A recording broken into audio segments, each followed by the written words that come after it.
I've always found UISteppers quite tricky in UIKit. This is basically a tutorial telling you how to use it. Hope it helps you. So if you're attaching any UIKit element to the storyboard, we can use a plus arrow here. Rather helpfully, we can look for stepper, and you'd usually drag it and put it in the position you want it to go. But I've already done that. This is going to show you basically the code I might add. So I've positioned it by pressing Control on the keyboard and adding constraints. It's already done. But then also you need to set up some outlets in the code itself.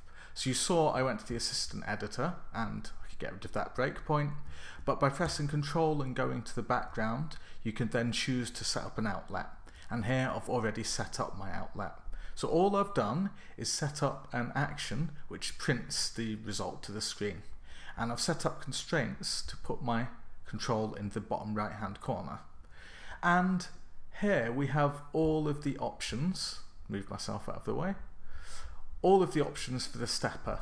And what I'll do is talk through these when I use the programmatic version, which I'll do in just a second. So with the programmatic stepper, we have to set up, instead of an outlet, a property.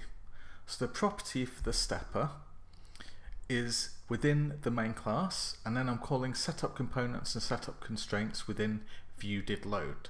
So setup components, I just have the single component of my programmatic stepper.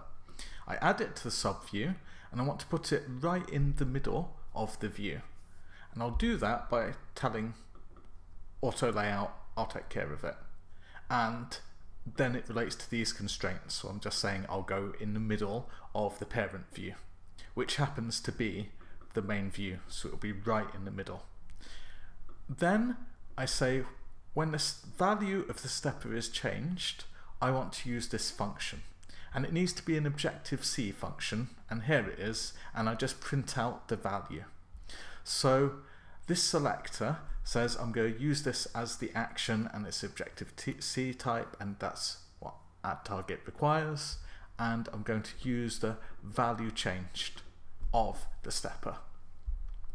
Now wraps means that instead of just stepping up, when it reaches the maximum value you give, then it will go back to 0. So in this example, it goes up to 10, so there'll be no 11. It will just go back to, oh hold on, wraps is false, so it won't go back to 0, it will just hold at 10. If this were true, it would go back to the beginning. And auto repeat, I'm going to set to be true, so if you hold the button, it automatically ticks up. So these are the basic components you might have for a programmatic stepper, and also how you might set up a view controller separating out the components and constraints. This is all available in the repo, so you can take a look at this, and you can even use it as a basis perhaps for your own code.